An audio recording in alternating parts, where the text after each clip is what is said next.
Welcome, everybody. Monday, June 5th. John Aravosis here with the Aravosis Report. How's everybody doing today? We are here to talk about Ukraine, the latest news. Lots of news today, as indications are the counteroffensive may have begun, though it's questionable. So we'll talk about that. Let me first get TikTok rolling here on my iPad. And then, as always, we will wait 2 minutes for folks to arrive. So give me a quick second here. Make sure that go live. Correct. Okay. Anyway, introduce yourselves, folks, if you would, while we are waiting for folks to get here. Doom. All right, TikTok is set up. Excellent. How are folks? Hey, y'all. Karen, Mike. Twitchers are arriving. Hey, SP. Manda. Since we're getting more Twitch trolls, glad you're there. Hey, TikTokers.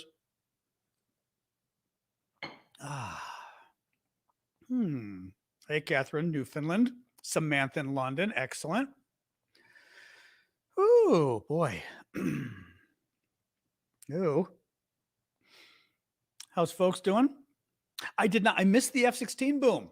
I was really bummed. I was walking my dog for like an hour and a half or something, got into my apartment 10 minutes before the F-16 flew over, didn't hear it. And I would have heard it had I just been like 10 minutes later. So what do you do?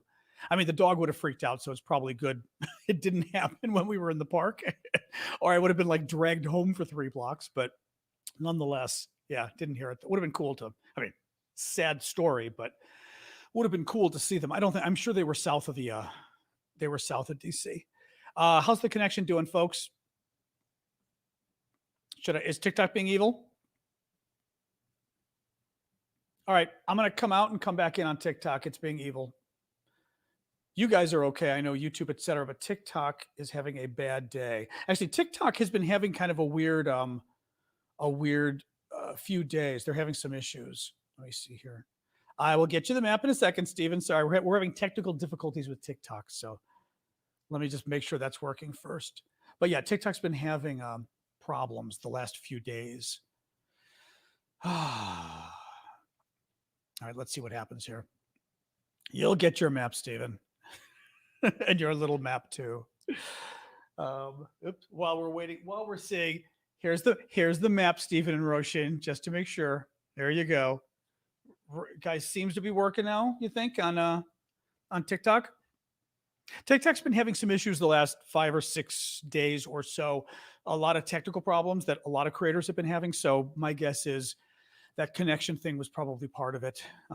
Good, it's working now on TikTok. Excellent. All right.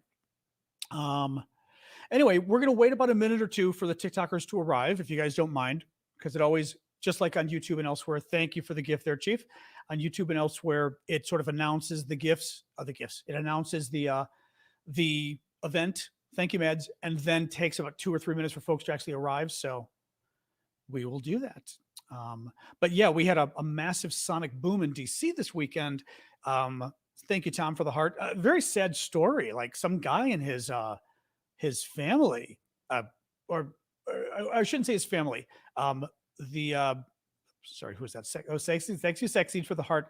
A plane. Bottom line is 4 people on a plane, small Cessna, flew over DC. They looks like they were probably already unconscious at that point. Didn't know it. Entered DC airspace, which nobody's allowed to fly. Helicopters for basically DC airspace is restricted over Washington, DC because of the White House. So you can't fly without special permission. The plane just flew right over. They sent F-16 fighter jets after them. But the F-16s, thank you, John, for the heart, had to be sent super fast. So they broke the sound barrier and did a sonic boom all over the tri-state area, DC, Maryland, Virginia. Everybody heard it, scared the hell out of everybody because, around here you don't get explosion noises unless we're dying or something. But anyway, it was the plane, and basically the plane ended up crashing in the mountains in Virginia, I think, or West Virginia, and everybody died. Very sad. So anyway. All right, guys, I'm going to get started here. So welcome. I am John Aravosis. This is the Aravosis Report. This is my nightly show Monday to Friday, 6 p.m. Eastern. where we talk about the latest news from Ukraine. Today, we're going to focus on the counter. Well, a lot of news, but basically, the big question today is: has the counteroffensive actually begun? We'll be discussing that. Thank you, Fuzzy Wuzzy, for the gifts on TikTok. I was just going to say, I very much appreciate your guys' gifts on TikTok and on YouTube, the super chat questions and super stickers, because I do this full time and I do it for free. The way I'm able to pay my bills and do this is with all the gifts you guys give me. Thank you, Stephen, for that. So please do keep the gifts coming on TikTok. Please do keep them coming on the YouTube, on the super chats. On TikTok, I will always try to do a shout out when I see the gifts fly across the screen. Usually I'm pretty good, but sometimes I miss them. So I apologize for that. Thank you, Edsel, for the meteor shower. And I was prescient. I saw it mentioned at first. Oh, and the goggles. Oh, somebody did the goggles at the same time. That was kind of, oh, thank you, Ron. That was kind of funky. I didn't know it could do both at once. It had goggles and meteor shower at the same time. That was kind of cool. And on YouTube, for the super chat questions and the super sticker messages, I will always obviously do a shout out for those, but also will attempt to attempt to get to your question as the next thing. In other words, you get priority with your question on YouTube by actually buying the question. Although I try to get to all questions, I can't get to everything, so I try. Thank you, Eva, for the hat. Oh boy, Ellen with the heart, Red with the cap. Thank you, guys. All right, so I'm going to get rolling here. It is day 466 of Vladimir Putin's special 3-day military operation. I'm going to call it 3-day now. I've been saying 10, and I feel like I'm being too generous. Special 3-day military operation of Vladimir Putin. So the big question now, thank you, Martin, for the hat, is has the counteroffensive begun? Stephen has a super chat question up. Do we know how the vote ended for Free Belgorod? I did not see they actually had a vote. Thank you, Red, for the heart me. I know there was a joke about having a vote for Belgorod, but did somebody actually hold one to be funny? Thank you, Happy Beach, for the hearts there. I did not see that. I mean, I assume you're being funny. I don't think they actually held one, did they? I mean, like the people being funny on the outside. I don't know. If you aren't being funny, it's funny anyway. Susan, thank you as always. Hope you're feeling fine still, or feeling better and better. So thank you, Sam, for the hat. So the big question is, has the counteroffensive actually begun? Now, I'm assuming you all know, but maybe you don't. Thank you, Nick and Marino, both for the gifts. You may not know that we are waiting for Ukraine to do the big pushback, right? Initially, Russia invades, takes a lot of land. Ukraine then fights back, pushes the Russians back. Then the Russians attempt to do their own counteroffensive. Remember where they got 300,000 troops in a new military wave last fall, maybe September, October. They tried, almost got no additional land. So the Russian counteroffensive last fall was pretty much a bust, okay? They did get Bakhmut. They got one town. As I always like to point out, Bakhmut, little town of 60,000 people all the way here, is almost the only thing Russia got in the last 6 months of fighting. 300,000 new troops. They got a little town of 60,000 people, a town that strategically doesn't matter. Not good news for Moose and Squirrel there. Well, I should say Boris and Natasha. We always say Moose and Squirrel for Boris and Natasha. Moose and Squirrel did very well on that one. But now it's the Ukrainians' turn. So now it's the Ukrainians' turn to fight back. Ukraine's been training a lot of forces. They've got, I mean, depending who you talk to, anywhere from 50 to 100,000 men and women that are trained, ready to go, fresh troops, which is good. In other words, they're not exhausted through months of fighting in the war. These are troops now that have a lot of Western weapons. The Leopard tanks from the Germans, well, from the Allies, but the German-made Leopard tanks, the British Challenger tanks, the American Bradley fighting vehicles. I mean, you name it, right? Lots of weapons from all the NATO members. So that's what we're waiting for, is the big counteroffensive. And there's some indications today that it may have started. I'm adjusting my thermostat as I talk to you. It's always either too hot or too cold in my apartment. There is definitely an uptick in the last couple of days, today especially. There's definitely an uptick in number of Ukrainian attacks going on. We know that it's been increasing in the last few weeks. Thank you, McFadge. Right. So, I mean, we knew the last few weeks the Ukrainians were thank you, Nick, have been doing a lot of attacks using these Storm Shadow cruise missiles from the Brits, doing a lot of drone attacks against things like oil refineries, right? Things like that. So we knew that was happening. At the same time, thank you, Nick, we had these drone attacks against Moscow, right? That was interesting. We had thank you, Fred, for the hat. We had the fighters, these Russians that were invading Russia and seemed to be working with Ukraine, but were invading Russia and taking Russian land and liberating it from Putin, right? So I mean, all sorts of interesting stuff that basically said, the water was starting to boil, or the water was getting close to boiling. Put it that way, right? The temperature was rising. Um, Now, well, let me just sort of walk you through what's happening now. So, Ukrainian government, the defense ministry, puts out a video. I think it was this weekend. The video that was the video, right?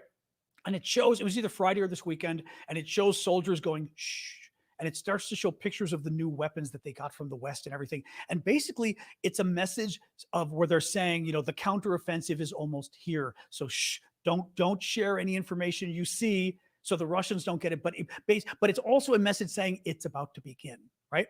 And actually, I was going to mention later, but some hackers put that video on television in Crimea, in occupied Crimea this weekend. Crimea is this Ukrainian territory in the south that the Russians stole in 2014. The plan, of course, for Ukraine is to get this back along with the rest of the occupied territories here. But they put that video in Crimea to basically signal to people it's coming, right? Today, Russia's, Ukraine's Ministry of Defense, thank you, Daniel, for the hat, puts out a tweet that simply says, shh. Again, they're clearly signaling that this is about to begin. The only caveat I will throw out there is, are they playing with the Russians? Are they trying to make the Russians think it's beginning and it's not? I think at this point it's beginning. But here's how it's beginning. We may be at the phase where the Ukrainians are starting to probe. Okay. What I mean by that is, you've got a lot of possibilities for where the Ukrainians could attack. Okay.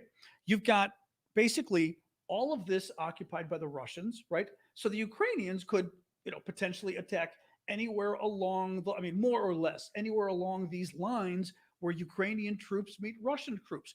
Now, of course, they also can attack anywhere deep down here using long-range weapons, these cruise missiles and other things. But the point is, geographically, anywhere from here can be hit. Again, I've sort of been doing a lot of reading, listening to a lot of the experts. The expectation is that the early moves of the counteroffensive, you will have Ukraine probing.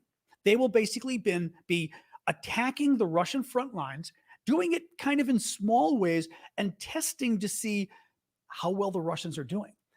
One of the ideas here is that there's a couple things here, okay?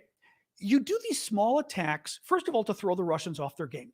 They don't know where you're going to attack. So to some degree, it's deception, right? You're kind of tricking them into thinking, aha, for example, just, randomly, right?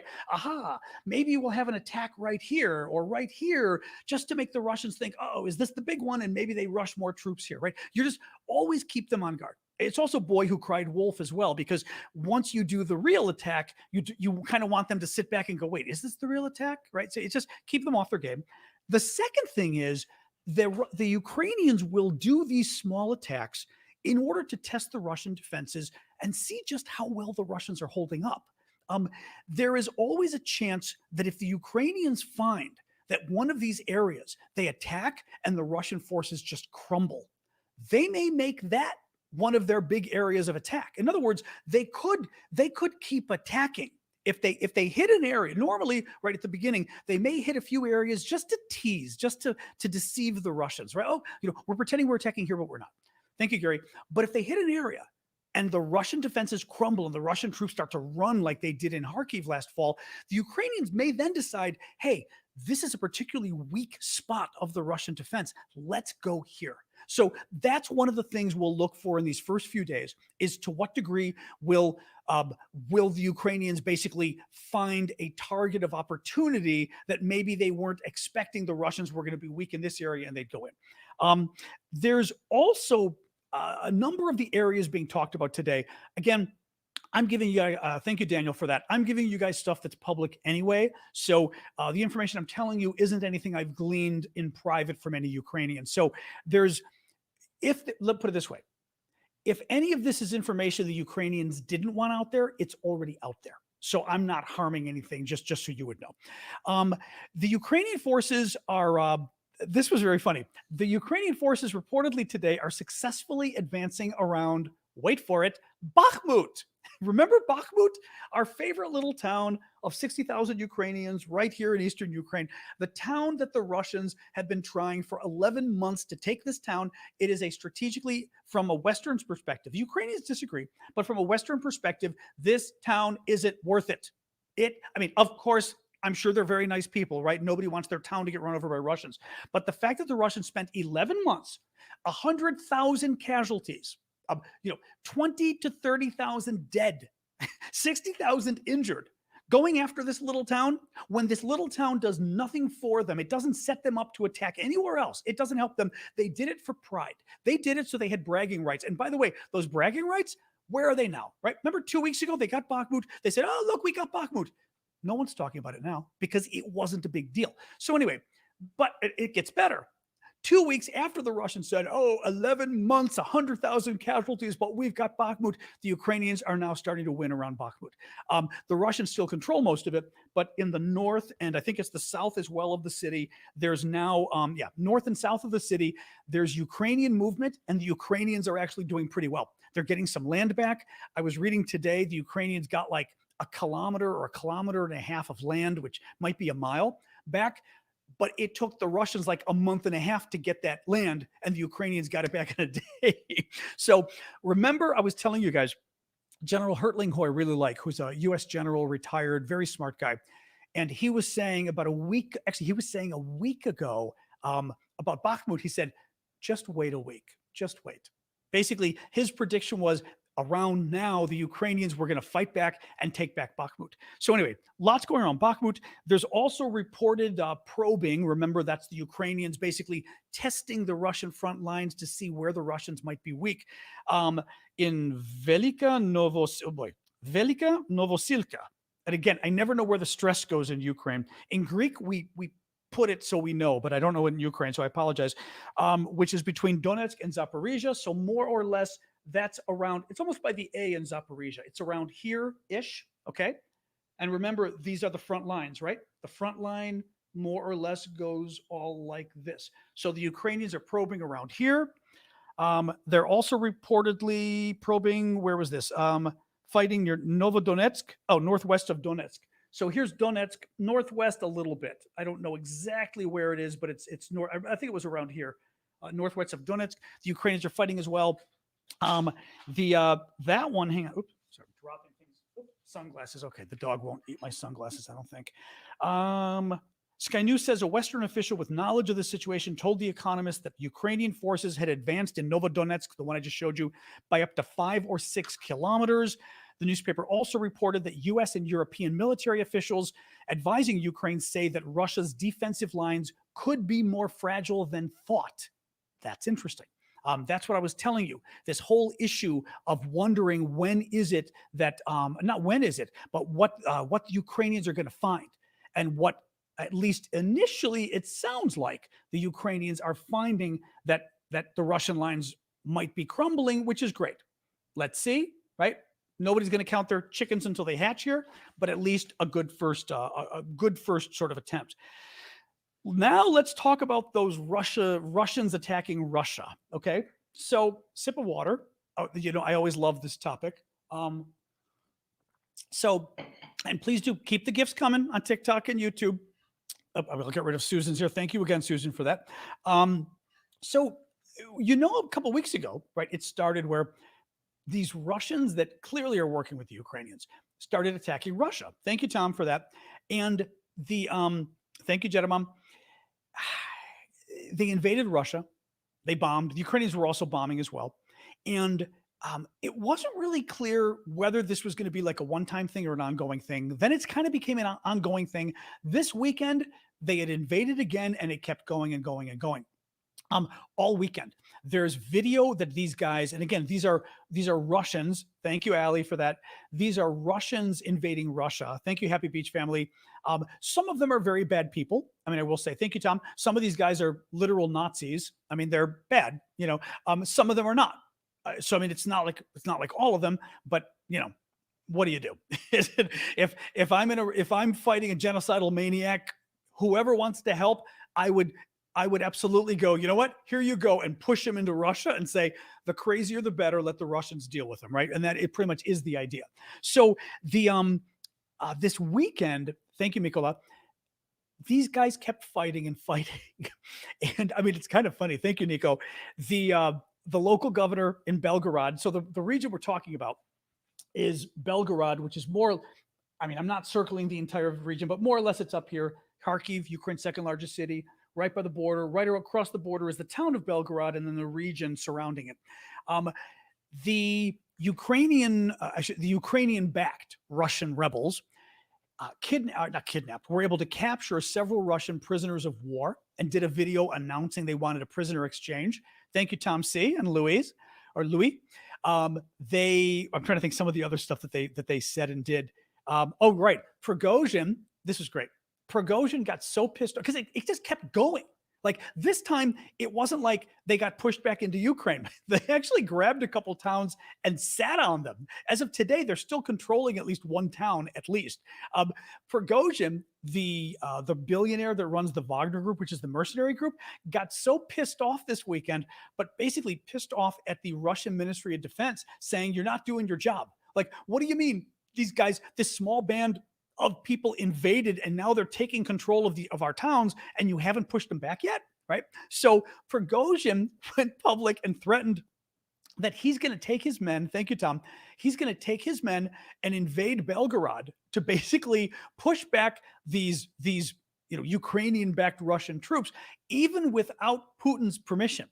Okay, so basically, I mean, he can't take his troops there without the Ministry of Defense ordering him there. He said, "I don't care. The Ministry of Defense isn't doing their job. They're missing, and I'm going to go there and I'm going to invade anyway." So it's not only it has this invasion of the Russians invading Russia embarrassed Putin, which is good. It makes him weaker.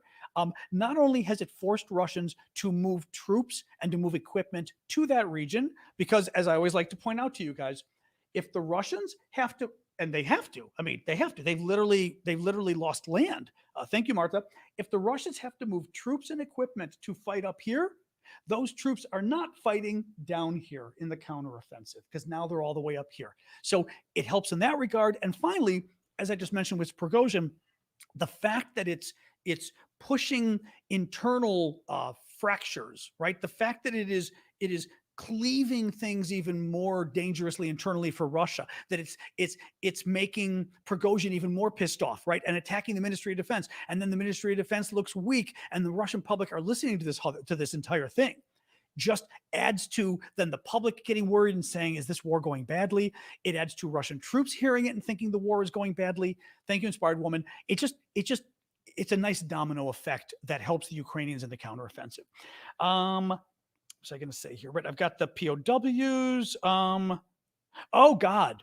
Speaking of POWs and speaking of Prigozhin, so this weekend another thing happened. Prigozhin. Okay, so Prigozhin again, the Russian billionaire that runs the Wagner Group. Okay, and these are the mercenaries, the soldiers for hire that have been fighting in Ukraine, particularly fighting in Bakhmut. Right, because Bakhmut is the town that they just these Wagner Group, Wagner, but they pronounce it in Russian Wagner, so it's the name that's used internationally. Wagner Group guys were fighting in this area, and they won, so to speak. They captured the town a couple weeks ago, and they said by pretty much today or tomorrow they were going to have withdrawn entirely, and then the regular Russian military troops were coming in to take their place. Well, as they were withdrawing this weekend, Prigozhin first says, like on Friday or something, that the Russian troops have set landmines. So, okay, imagine you've got, Bakhmut, okay? You've got the Wagner troops inside of Bakhmut. Then you got the Wagner troops kind of pulling out and the Russian troops are pulling in. As the Wagner troops are pulling out, they're running into landmines. The problem is they're crossing territory that's only been under control by Russia. So how are they running into landmines if they're crossing territory controlled by Russia, right? The only people who could have put the landmines are Russians. So he comes out on Friday and says the Russian government has ordered these troops to mine us, that they put mines down in order to kill the Wagner troops. Thank you, Escape Him. Well, this weekend, he then says that, and he proves this one, he puts on camera a Russian military leader, officer of some kind, And the officer has been captured by the Wagner people. Okay, so you've got Russians capturing Russian fighters, capturing other Russian fighters. And he puts must have been at gunpoint. Thank you, Dak, and makes this officer confess on camera that he opened fire on the Wagner group people as they were trying to evacuate from Bakhmut, as they were retreating from Bakhmut. Not evacuating, but retreating. Thank you, Marino. And says he was ordered to. So basically, this guy as well is claiming, hey, the higher ups of the Defense Department told me, the ministry, that I'm supposed to kill you Wagner people when you leave Bakhmut. I mean, guys, this is hilarious. I mean, everyone's putting up the memes of the Spider-Man and those kind of things, the two Spider-Men. I mean, it again, I always will come back to this. It makes Russian troops not trust each other. Thank you, Jedamam. It makes Russian troops have very poor morale because you kind of, even if you don't feel like you're a party to this, you go, oh, come on, really? Like we're trying to kill each other, right? It just doesn't feel good. It makes Ukrainian troops go, like me, laugh, like, yeah. So that helps morale there. And it the Russian public at large, the Russian public doesn't like to hear this. And they do hear it because Prigozhin, of course, is letting all of this be known on his Telegram channel. Thank you, Nick, for the little seal there. On his Telegram channel, which is a Russian social media channel. So it's broadcast to anybody who really wants to see it in Russia. Even with censorship they've got, those messages get out. It's a mess. Anyway, no, it's great news. Let me do a quick pitch, and then I'm going to come back and tell you about a really interesting CNN story about just how good a job Ukraine is doing inside Russia, basically recruiting Russians to help them attack the government itself. But first, let me do a quick pitch. One of the ways I support my work here with you guys is basically getting money donation. I mean, of course, the gifts on TikTok and the gifts on YouTube and all of that, but direct money contributions through sites like Ko-fi.com. I've got the link at the bottom of the screen for you guys on YouTube. Thank you for the paper crane there. Who was that? Janice, thank you for that. Also, but one of the other ways is Ko-fi.com. Like I said, you guys can find the link in my bio. Go to the Linktree link, click it on TikTok. First link that comes up is Ko-fi, ko-fi.com. And it's a way of donating every month to me. Actually, two things. You can just make an easy donation right now. They don't take a cut, which is nice. I mean, the donors sites all take their cut. So what do? Thank you, Marino and Jeff. TikTok takes its 3%. There's nothing, not TikTok, PayPal, nothing you can do about that. But Ko-fi.com lets you donate one time if you want, or monthly, which is also really cool and very helpful. Thank you, Kay Kanowski. The monthly donations are nice because as a creator, you know how much money's coming in, and you're able to see that you've got X coming in, next month. Thank you, Ellie, for that. But it's also nice because with our monthly donations, you can thank you, Cameo, for the mermaid. You can become a VIP member of our Discord community. We have a Discord community. Again, you can find it through the link in my TikTok profile. You guys can find it at erevosis.com at the bottom of the screen. But if you become a regular member of the Ko-fi, you also become a VIP of the Discord. That means you get the special weekend updates I do where we get together, and we usually have my friend Vlad from Ukraine joins us, and we all talk about amongst ourselves. I mean, privately, what's going on in Ukraine. We have our private auctions. I'm going to talk about those a little bit later and other stuff. You can check it out. Like I said, the link is at the bottom of the screen. You guys can find it in my profile. It's ko-fi.com/erevosis. And when you get there, you can just donate if you want. You could make it a monthly donation if you want and be done. If you want to link it to Discord, you got to do four things. One, have a Discord account. If you don't, go to discord.com and create one. If you do, be logged in and you're fine. Two, go to ko-fi.com, ko-fi.com, create an account. It's free, but you got to create an account first. Three, then go to my page. And on my page, you can join one of the memberships or whatever you want to do. And then finally, once you do a $7.99 a month membership, whatever it is, it'll give you a little pop-up that says, oh, would you like to claim your reward? And it says Discord or something else. You click yes, and it'll connect your Discord. Not as scary as it sounds. The instructions are on the site. All right, let me keep going, though, but I appreciate if you guys can help out with that. Thank you so much. All right, so CNN had a very cool story today that basically the Ukrainians have been kind of what we all suspected. The Ukrainians have a very good network of Russians that they have been recruiting and who are helping them inside Russia. These are, I think, Western or U.S. Let me see if these were U.S. or Western. who were telling him this. U.S. okay, multiple people familiar with U.S. intelligence, it says on the matter, told CNN that these guys have been helping them attack Russian targets.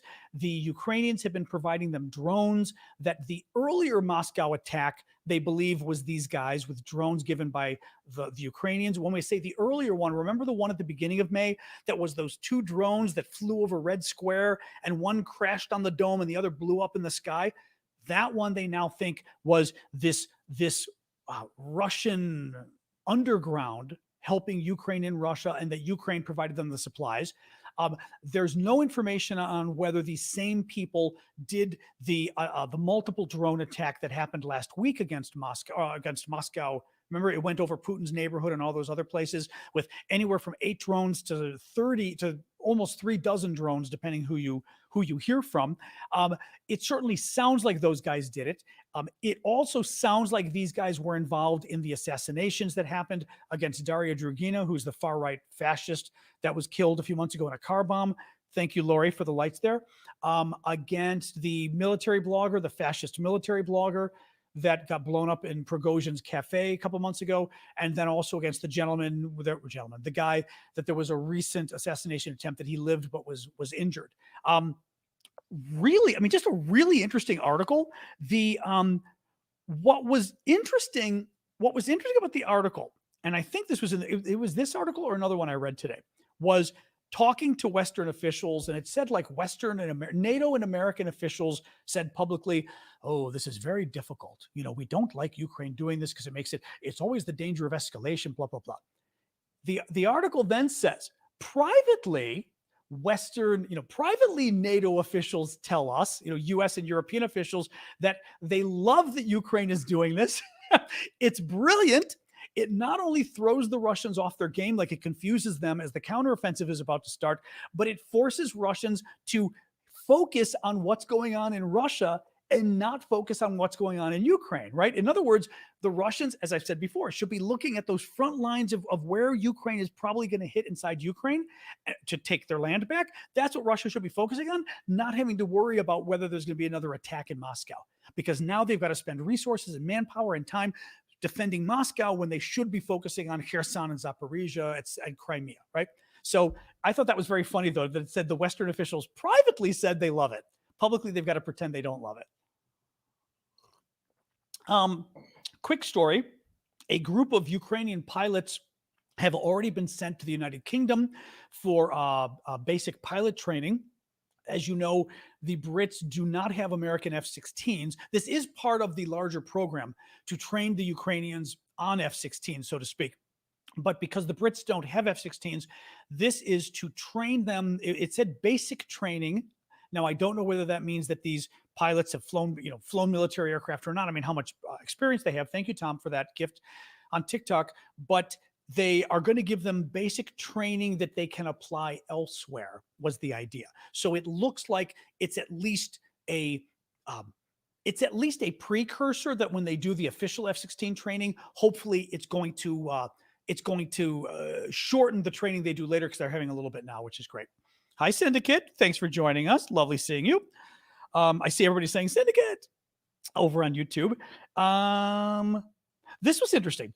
British Foreign Secretary James Cleverly met with Zelensky today in Ukraine and said this to him: Ukraine will win this war and can count on our support. I've said this before, and there's always a small number of people who get pissed at me on the left, but you will not find a quote from any administration official calling for Ukraine to win the war. You will not find that quote. Thank you, Kanowski, for the heart and hands. And we're finally seeing more and more people mention this. I was a little bit of an outlier. The first time I mentioned this, was it 6 months ago? I don't even remember.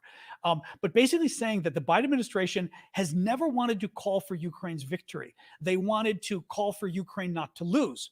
And they wanted to call for Russia not to win, right? Thank you, Bamboozle, for the hearts on TikTok. But they never wanted to call for Ukraine to win because they weren't really sure they wanted Ukraine to win. They were afraid of if Russia gets pushed into a corner and Russia's losing, will they use nukes, blah, blah, blah. You are seeing the Biden administration. I think you are seeing that change now. I think you're really seeing that change now. that they and the Europeans, I mean, Chancellor Scholz, my God, in Germany, he especially, but the French are getting better. The Biden administration is getting much better in terms of, I think, accepting that there's no way for this war to end other than Ukraine's victory, because anything short of Ukraine's victory will be Russia's victory. That basically it's turning into a zero-sum game where one side wins or the other wins. There isn't going to be some nice little negotiation at this point. I just thought it was interesting that he said that. The Russians are reporting, at least Russian officials are reporting, that Leopard tanks have been seen for the first time in Donetsk in eastern Ukraine. These are the German tanks that were given to the Ukrainians. Ukrainian military intelligence reports that a senior Russian official, 52-year-old Colonel Andrei Vasilievich Stesyev, was killed in Belgorod on June 5th. Now, that's actually very interesting. Sorry, real quick. Thank you for the confetti there. Who is that? Kanowski, thank you. That's interesting because Belgorod is Russia.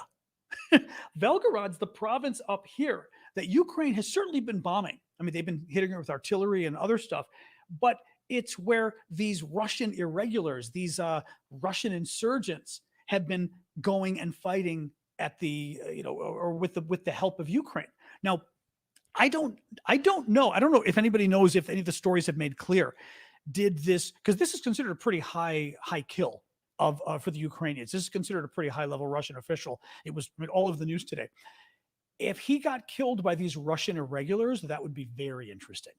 I mean, great if the Ukrainians accomplished it, but if these Russian fighters that Putin would like to pretend are nothing, you know what I mean, we can ignore them, and they killed a high level Russian military official, that would be a big deal. But I'm curious. I don't know. I didn't see in the stories any mention of that. But the fact that it says Belgorod, which is Russia, is very interesting. That's where he died. The independent Russian media reports that the hackers. This was great too. This was just great. Independent Russian media reported that hackers broadcast a fake radio address from Putin, telling residents of Rostov, Belgorod, and Voronezh regions, which are all regions bordering Ukraine, that Kyiv's forces had crossed the border with Russia. The fake address claimed that martial law had been declared in border regions and a nationwide military mobilization, a nationwide military draft had begun for Russia's war with Ukraine, and that residents should evacuate immediately. It was a total fake. And someone else hacked the TV stations. Yeah, Syndicate goes, it wasn't me. Yeah, I've got to. We'll have to ask Vlad if it was him. Syndicate and Vlad are my first two people I would think of when that happens. But the other one was somebody hijacked. Basically, they hacked into the television stations in Crimea. Right, Crimea is Ukraine that's been occupied down here by the Russians since 2014. Somebody hacked into the TV stations and they played the video, the video that the Ukrainians put out this weekend that was. It was saying, because the counteroffensive is coming, make sure you don't talk, make sure you don't give out information. But it also was saying the counteroffensive is coming. Somebody put that on Crimean television to basically tell all of Crimea that the counteroffensive is coming. Get ready. So thank you, Lori, for the confetti, which is very interesting. Only a couple more things here. Oh, you know what? I'm going to tell you really quick. Actually, you know what I'm going to do, actually? Thank you, Rinner. I'm going to tell you really, I know I always go long, you know how it is. There's a really interesting Twitter thread that I can send you to, but I'm going to anonymous. I saw something. Thank you, Chris. Chris is saying anonymous did it in Crimea. I saw one report that it was anonymous, but I wasn't sure. Okay. So it might've been anonymous, the sort of the, online collective that looks like they may have done the hacking of the television stations in Crimea. And then showing the Ukrainian, the Shuv video, which is basically the counterattack is, winter is here video, basically, right?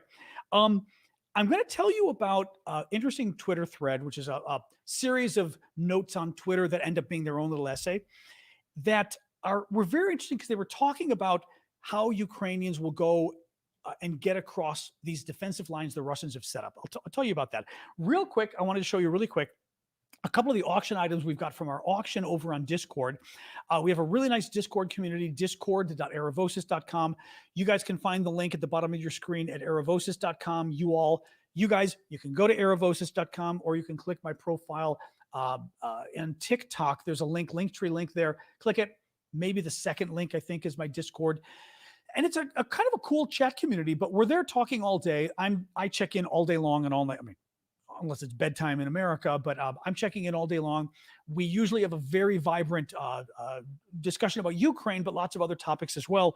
And one of the things I do in order to help Ukraine, but also help my own work, because as I said, I do this full time, do it for free. So I need your guys' gifts to, to keep doing this, because my salary is you guys. Otherwise I don't have time for work. This is my work, helping you guys. Nobody actually pays me to do this, and I'm not wealthy, so I've got to do this. But one of the things we've done is I've gone and bought really cool things from Ukraine, and then I auction it to you guys. Thank you, Stephen. And with the auction money, with the profit, 50% of it I send back to Ukraine. We've used a lot of it for humanitarian aid, a lot of it for military aid, and military aid, meaning not military aid, we don't buy bombs, but buying camouflage nets, drones, extenders for drones, things like that. Also helping a lot of humanitarian aid for regular Ukrainians. Well, 3 of the things I'm auctioning off right now, I will show you. The first is a very cool Ukrainian folk art plaque. Oh, there, I saw that. I did see the, oh, thank you, Ellie, for the rose. I did see that. This sort of Ukrainian folk art plaque that says, "Wanted Bloody Vladimir." And I was saying, I really like the top little part that says Russian criminal, because they put a really little hammer and sickle and a Z, and both of them have the X through them. Thank you, Michael. And who was that? Silfa? Was that Silfa? Hold on. Sleef, I think. 8 Life? I can't even say your name. You know who I mean. 8 Life, maybe it was. Hang on. There was a football helmet. It's going too quickly. Football helmet. You guys are, you're confusing me again. I'm trying to thank you. I don't know. Dawn with the heart. I missed a football. Oh, there's a football. Michael, thank you. I didn't want to I try to thank you guys. I can't always thank you, 8 Life, again. For you guys to see, but you see the little, at the very top here, the circle that has the Z crossed out and the hammer and sickle. Anyway, this is one of the cool things. The second thing is we've been sending money to make camouflage nets. We're auctioning off a real Ukrainian military camouflage net. This is one of the smaller ones we've got. It's around 9 feet by 2 feet. I kid you not, 3 meters by 2/3 of a meter. And it's totally cool. This is one of their more winter camouflage nets. It's for like when there's no snow, but the ground is dead. So it's like, dark, kind of muted greens and browns, things like that. And the other one, I mean, we've got like 7 different things. I'm only going to show you these. Thank you, Red. The other one is the sweatshirts for Harkovo Mir, which is the charity that one of the main charity we've been working with. This is really cool because it's a wonderful sweatshirt, Ukrainian colors, yellow, blue, the blue on the inside. It says Harkovo Mir, which is the name of the charity. This one says Ukraine on the back. It depends. Some of them do, some don't.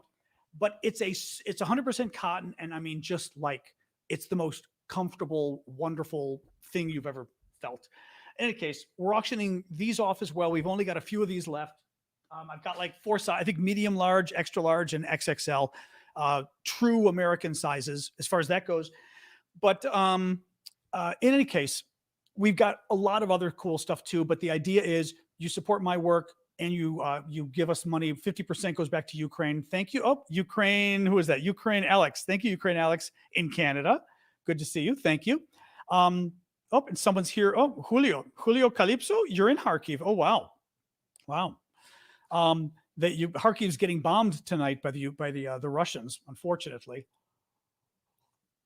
Anyway, so it's discord.aravosis.com, and you guys go check it out. The Discord overall is free. You can check out the auctions. There is a VIP auction, a regular auction. The regular auction's for everybody. The VIP auction is for the paid subscribers. That's the Ko-fi.com I was telling you about earlier. Bottom of the screen for you guys, or you guys, ko-fi.com/Aravosis. And you can sign up for a monthly contribution, and that gives you access to the VIP areas as well. Okay, the last story I wanted to tell you about really quick. So thank you, Michael, for the hat. Thomas Tyner, very good. Tyner, Theiner, Italian with a German name, which means probably northern. We were talking about this the other day, probably northern Italy, right? Northeastern Italy. And thank you, Vicky. He did a thread on Twitter, which basically means a series of posts about basically saying you're going to hear a lot of pundits. Thank you, Serge. A lot of pundits. Ukraine Alex is back. Thanks. Or Ukralex. That's a mouthful. Um, but he did an interesting, or South Tyrol, exactly. Um, he did an interesting post about saying you're going to hear a lot of pundits say, well, the Russian front lines are so hard to breach, the Ukrainians will never be able to do it. Because, the Russians have put down trenches and mines and dragon's teeth and, like right, the big triangles going up to stop tanks and all kinds of stuff. The He says that's a bunch of BS. Basically, I'm not going to, it's a very long thread. Some of it is a little over my head in the sense that he's talking about all the different weapons they're going to use and how they're going to use the different systems. But just to give you a flavor, because I thought it was interesting, he said the Ukrainians don't need to, beat the entire line. I mean, the Russians have got a ton of, in other words, imagine like trenches, and the trenches are like big holes dug so the tanks can't get over them. They can't without falling in, or the vehicles can't get in without falling in. Landmines, you know what those are about, right? Troops on their feet, vehicles get blown up. The dragon's teeth, like I said, the big things like this sticking out of the ground, like 3 or 4 feet up, so you can't get over them because you get stuck. He said, the thing is, thank you, Ukraine, Alex, you don't need to get through all of it. He said, for example, for one prong of the counteroffensive, they only need to get through at a few spots over an area of about 3 kilometers, so maybe 2 miles. So in a 2-mile area, he said, you've only got to breach like a couple spots, 2 or 3, in order to then open it up, and then you just keep going. Now, the idea, I'll tell you a little bit about what he said here. Thank you. Who is that? Stephen with the flowers. His idea is, and you can imagine this. Let's say you've got 50 miles or whatever it is of this defensive area. Well, your whole force doesn't have to be spread along 50 miles. Your force can be put, right? You can either go like this across, or you can line up and go across. His point is you go across one area, you go across, as long as you make 2 good paths, you then have everybody take those 2 paths. It's akin to you or me walking across a minefield, right? Somebody goes before us, clears one path. Actually, this is probably the best way to think about it.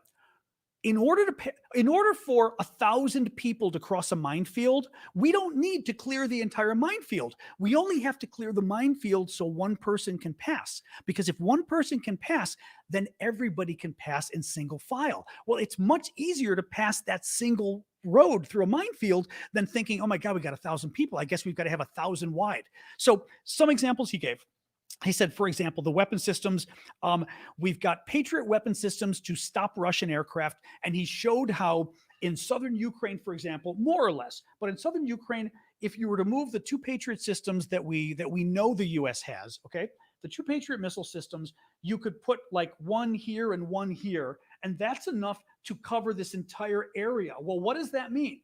That means the Russians would not be able to fly any planes in this area, because the Patriot systems would take them down. So it means the Ukrainians are able to do what they want without the Russians blowing them up. Now, second of all, that also means that the, Twitch, Amanda, you there? We're going to get up with our guys. If somebody on Twitch wants to go and take that person out, be my guest. we have a troll over on Twitch. Patriots to stop the Russian aircraft. Artillery. Oh, this is interesting. Artillery to force the Russians into trenches and into their dugouts. Okay. So you just bomb them with artillery. Well, once they're all in the dugouts and the trenches, then you use other weapons to destroy the trenches and the dugouts. So he said, for example, you would use Ukrainian aircraft to drop JDAMs, weapon system the U.S. has given them, to attack Russian troops in the trenches. Right. So, and again, the Patriot batteries are there so that the Ukrainians can use their aircraft. Thank you, Jens. So the Ukrainians can use their aircraft without getting shot down by Russian aircraft. So all of these weapons work in a combined way. This is actually the training the Ukrainians have been going through for months now, this combined arms training, they call it, which basically is just that. Like each system and each part, like I said, Patriot battery is there to stop the Russian fighters. When you stop the Russian fighters, now Ukrainian fighters can fly free. And when the Ukrainian fighters fly free, they're able to shoot the Russians that are in the trenches. Why are the Russians in the trenches? Because the artillery fired first and the Russians ran for their lives and went and hid in the trenches, right? So everything fits together like a puzzle. I mean, it was really interesting kind of reading it. But his point was, and then not finally, there's lots of other vehicles, but they also have demining equipment and demining vehicles. So, for example, they shoot I didn't write it down. I was watching the video of it. You military folks will know, but sort of a long line of explosives that goes like 100 feet or 300. I think it's 100 feet. 100 feet? It was 100 feet, I think. 100 feet, or is it? No, 100 yards. I think it's 100 yards or 300 feet. That must have been it. But anyway, a long line of explosives. It goes, blows up, and creates a line that you can go through. And then they use a demining vehicle to go through that line just in case any of the mines weren't set off. It sets off the remaining mines. And now that 300-foot path, 100-meter path is now free for everyone to follow through single file. Anyway, you get it. It's daisy chain style, exactly. But what was interesting about it is, no, but my point was to say 100 yards, 300 feet. Yeah. Like I said, what was interesting about it was his main point, without belaboring this, is that don't listen to people who try to basically be so negative about the fact that it's going to be hard for the Ukrainians. He said it will be hard for the Ukrainians, and all the experts say the Ukrainians are going to lose a lot of people. I mean, this is not going to be easy, but there are ways of doing this, and the Ukrainians have been training for a long time on it. Thank you, Michael. Let's go and jump into the questions. I will show you really quick too. I've also got, where is it? Oh, we've also got a store, which I never show you guys enough, but store.aravosis.com. You guys can find it at aravosis.com at the bottom of the screen right there. You guys can find it on my TikTok profile, my Linktree link, the store, and a couple different things. One, the shirt I'm wearing, which Wendy, Poppy, who's one of our people here, did a drawing of my dog, which I think is, but with the traditional Ukrainian, because Sasha's sort of our mascot here. So it's with the traditional Ukrainian headdress for the women in springtime and the I think it's fabulous. I love this. That's for sale. One of the other shirts I've been showing you guys recently is we've also got a number of shirts that are of children's drawings from Ukraine, and the children were drawing letters to the soldiers, and the school sent us several and said we could use them. So we are also selling these. This one I love because it says Zamir v Ukraini, which means for peace in Ukraine. But I love that it was drawn by a little girl. And I mean, you can tell looking at it, it was drawn by a little girl. But this one printed so beautifully, you know?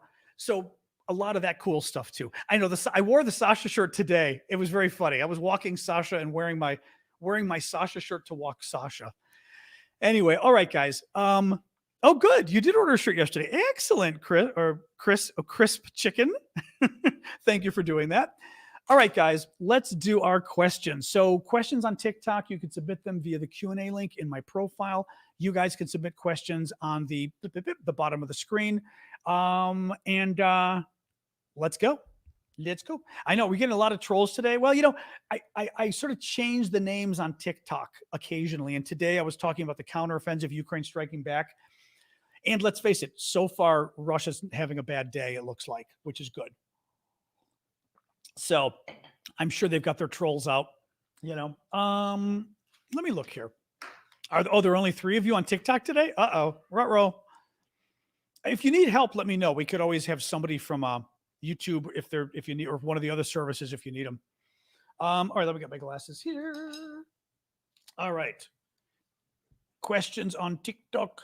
June 6th is tomorrow, D-Day. Correct. Thank you for the heart there. Who was that? Larko, thank you for that. All right, TikTok questions. Here we go, Q&A. She was. No, this is really good. Magical Photo says, were you able to watch the Nikki Haley CNN town hall last night? Nikki Haley is a Republican, former governor of South Carolina, I think, running for the Republican nomination for president. Thank you, Bear, for the confetti. Twice. Thank you for that. 3 times. For the marvelous confetti. That's the even nicer one. Thank you, Bear.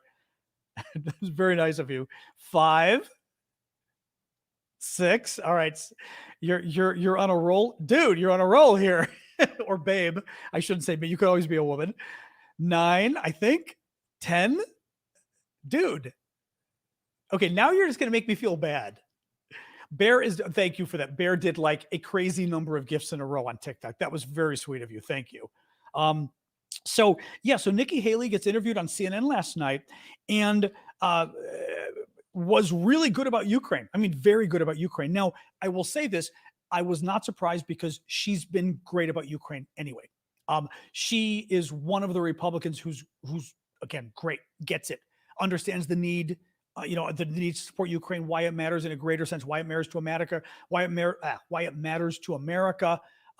So no, she's always been very good on it. Trump is awful, and Ron DeSantis is bad.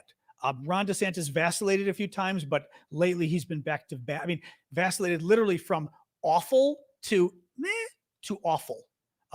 They had that crazy, there's some weird tech guy, Vivek, whatever the hell his name is. He's not going to go anywhere. He's horrific. He was interviewed this weekend, I think it was, I saw, and said that running as a Republican presidential candidate, that we should just give Russia as much of Ukraine as they want. He literally said that. They're like, just let Russia take Ukraine. He said, yeah. I mean, these people, it's interesting, actually. Thank you, Mando, because they become the biggest appeasers. They become everything they used to attack Democrats for being. These guys have become, where it's like, don't defend America, and whatever. Again, fortunately, they're not the entire Republican Party, but they're a very significant factor. They're the MAGA factor, which is dangerous. But you got Nikki Haley, you got Mike Pompeo, you have some other Republicans that are good, but it's not enough. But it's something. It's something. Yep, that's what we're saying. Yep, Otan just repeated what I said earlier. It looks like the Ukrainians are trying to stretch and probe before deciding where to hit hard. Yep. That's funny. John is saying, wouldn't it be funny if the counteroffensive started tomorrow, D-Day? Yeah, because January 6th is D-Day, the day the Allies invaded Normandy. True. Very true. Well, CNN's going to have town halls for as many presidential candidates as they can get. Oh, thank you, Annie, for the gift there, the super sticker. I missed that earlier. Oh, Bash, I did see you say this. Yeah, we're talking about you. Yeah. Oh, I definitely. Well, once the war finishes, absolutely, I'll visit Ukraine. Oh my God, absolutely. That's a guarantee. I'm going to travel all over Ukraine when the war's over. Very much so. Oh, thank you, Bear, again. Oh, and Jazzy. And multiple bear sightings again today. Bear's going for, I can tell he's going for another record here, he or she. 4, 5, 6. See, I know if I start, it's going to keep going. So I'm going to wait. 7. I hope I counted it correctly. 8. And this is a very nice gift, actually, that Bear is giving. 9, I think. I hope I didn't screw this up. 10. Okay. I didn't screw it up, I'm hoping. Dude, 11? 12? Okay. Bear is going crazy on TikTok. 13. So now making me feel really bad here. 14. Dude. You know what's funny? 15. You know what's funny, actually? 16. Okay. Somebody else has got to keep count. What's funny about this is you may be the first person to have done this, where I've had people buy the most expensive gifts, but nobody sort of bought. This is still, I know this is still an expensive gift though. So thank you for this, but nobody has bought like not the most expensive, but spent the same amount of money on small gifts. So they just keep going, which is very funny, actually. I mean, except it makes me feel bad because I feel like I've got to keep thanking you. Thank you. This is very all right. I'm going to continue, but know that I'm watching. So I know it keeps going. Thank you. You are insane for doing that. Thank you so much. So what else do we have with questions? I'm gonna take my phone up here so I don't miss seeing the screen as you're doing this. Q&A. You can submit the Q&As on the link in my profile.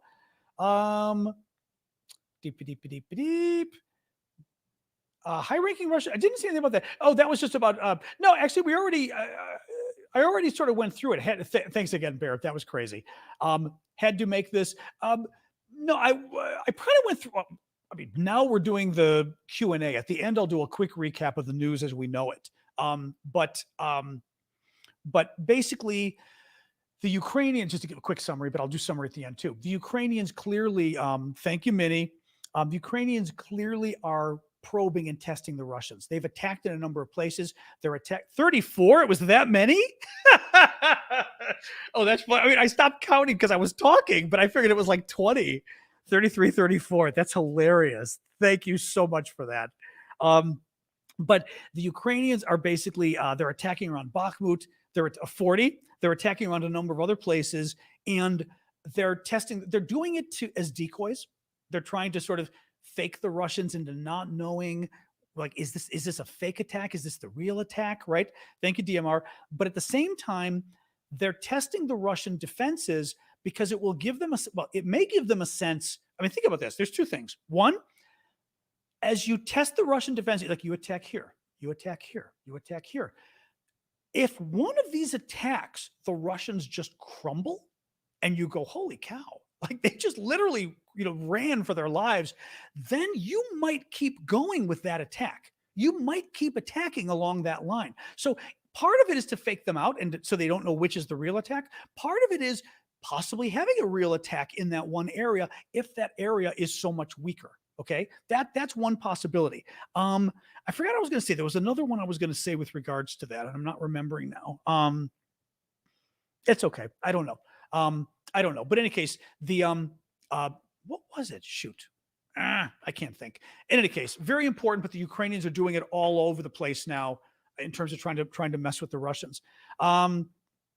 Malayathos says on Twitch, are the Ukrainians going to have to give any loyalty to these anti-Russian Yahtzees post-war who are helping them distract Russia internally? That's the interesting question. So Malayathos is talking about the Russians who are attacking Russia, the Russians who invaded Russia, right? That's sort of the question. Now, a lot of the bear is on another roll. Okay, you guys count for me. You guys count the bear sightings for me, if you would. Or does it? In any case, you guys count and let me know. Thank you, Bear. I'm watching. Don't worry.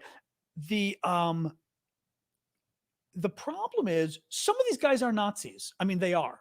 Some of them are actual Nazis. I mean, they're bad guys.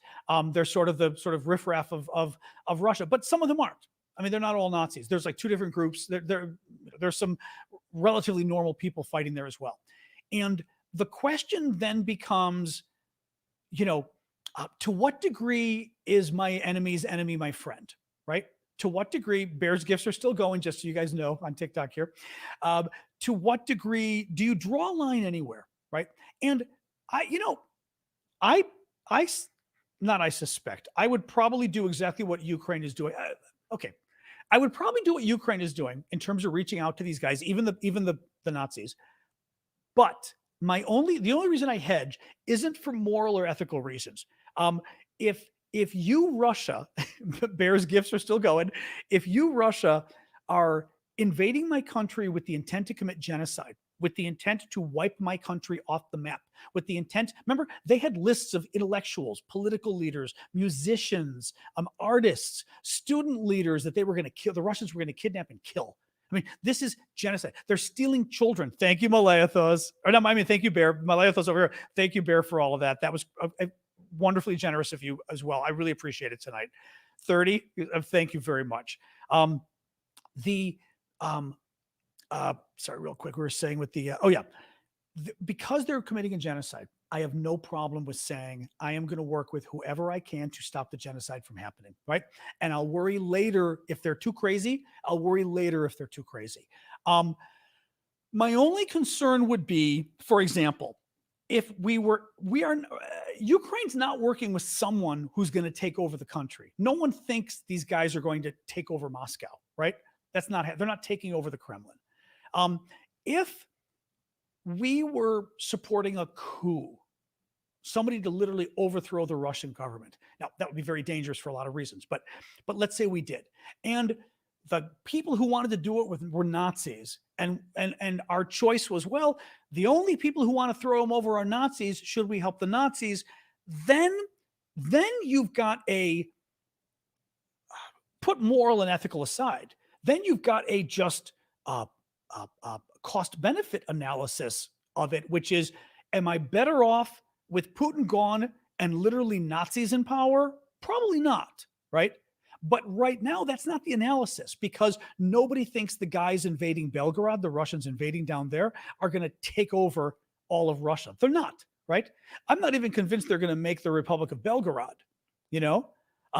But I think at this point, I see no downside to the Ukrainians doing it other than messaging, public relations, stuff like that. But it's not actually a threat to them. And when it comes down to it, these guys are so crazy. They're even a better. Some of these guys are so nuts. They're even a better threat to Russia because they're so nuts.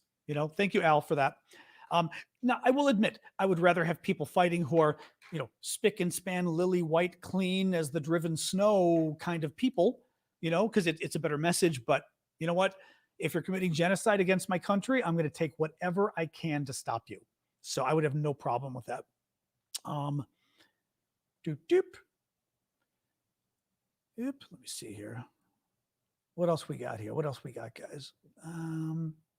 Yeah, Ukraine is using them to create chaos. That's exactly it. Yeah, and again, it's forcing the Russians. It's forcing the Russians to move troops and equipment up to that northeastern area to push these guys out when the Russians should be forcing all their troops in the south to the counteroffensive. But now they're having to go all the way across the country.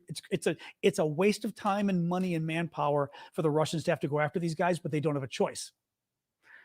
PB&J says, with the Ukrainian-backed Russians having Western weapons, will this cause the West to think twice about sending weapons?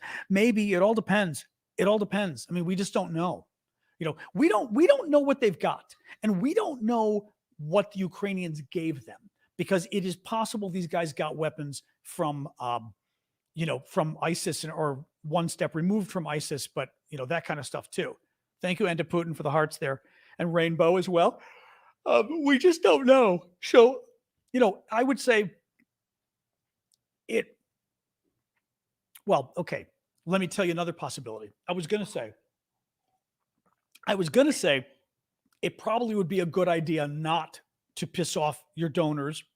Yeah, well, let's wrap up soon and then we'll go over to the Discord. Thank you, Martin.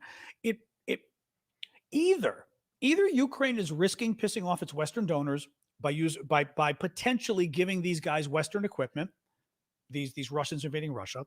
That's one possibility. Two, it's possible nobody's giving them Western equipment. I mean, that Ukraine isn't giving them. They got the equipment. Whatever equipment they got elsewhere. Entirely possible. Because we did leave a lot of stuff in Afghanistan as well, right? Three, it's also possible that we told them that they came to us and said, we'd like to use your equipment to give a small number of Russians weapons to cause hell inside Russia. And the U.S. said, that's hilarious. Go for it. But publicly, I'm going to criticize you, right? That's a possibility. I mean, Belgium is upset that its weapons, that its rifles or something are being used by these guys. Okay. Is Belgium really upset, or did Belgium give permission privately? I don't know. I mean, I really don't know. I'm just saying it's entirely possible. It's entirely possible that we gave Ukraine permission to give these guys a few of our, Humvees or whatever the hell they've got of ours. Entirely possible. So I would not, we don't know is my point. So Ukraine may not be pissing off America at all. They may not be pissing off America at all. All right, let me do a quick wrap up. I'll go through the news we covered today, and then we can go to Discord. I'm going to yawn at you guys. Should have caught up in my sleep, but I didn't. Then I will go to the Discord, and we will hang out on Discord for a little while, which we also like to do some of the nights after we do this. We just hang out and chat about anything, usually not as much. We can talk Ukraine, but we don't necessarily talk Ukraine. It's sort of more of a hangout group. We often just talk about anything, like anything under the sun, really. Let me do, like I said, a quick summary of the stories we covered today, the points we covered, and then we'll go over to the Discord, okay? All right. Day 466 of Putin's 10-day special military operation. Has the counteroffensive begun? We may be at the phase where Ukraine attacks various positions of the Russians, probing and testing to see where the Russians aren't doing well, like what they're not protecting well, because that's the area where then the Ukrainians would attack. I mean, you. That's the area the Ukrainians would attack even more, the area where the Russians start crumbling. The Ukrainians reportedly had been fighting back in Bakhmut, which the Russians captured 2 weeks ago, in the north and the south of Bakhmut, or I should say north and south of Bakhmut. So the suburbs, the Ukrainians are apparently having some good success going after both. They also reportedly are probing an area sort of north between Zaporizhia and Donetsk, and which is a little bit further south, basically. And there are reports of Ukrainians fighting near Novodonetsk, which is northwest of Donetsk. So in other words, clearly today, There are lots of places the Ukrainians are fighting that they weren't fighting before. The question is, do you consider that the start of the counteroffensive? It may be. I think today may actually be the start of the counteroffensive, but as I said, it's a slow start. They're starting to attack many different areas to test and see which area might be the best for us to throw everything at. Um, a group of pro-Ukrainian rebels. Oh yes, the group of pro-Ukrainian rebels posted videos claiming to be in control of a town in Russia's Belgorod region. This weekend, they took 2 prisoners of war, and Prigozhin, the billionaire owner of the Wagner mercenary group, is now threatening to take control. I'm sorry, guys. Is now threatening to take control of the province if the Ministry of Defense doesn't do its job. Prigozhin himself, his men took took a hostage, basically. I'm calling him a hostage. A Russian a Russian officer who basically had his troops, sorry, my eyes are watering, had his troops firing at the Wagner men as they were pulling out of Bakhmut. Basically, the Wagner guys won Bakhmut. They beat the Ukrainians, whatever, captured Bakhmut, and then started withdrawing from there. The Russians pull out of Bakhmut, and the Ukrainians move in. Sorry, guys. Oh, I don't know why. It always hits me during the show. I think like maybe because I keep my energy up during the show. Like by the end of it, I get like, so the as the this one's hard to summarize quickly. As the mercenaries from Wagner were pulling out of Bakhmut this weekend, the Russian troops opened fire on them. So they took one of the commanders hostage and I am hungry, that's probably why, and made him go public on a video and admit that he was ordered to fire on the Wagner troops. So it's a freaking mess among the Russian troops.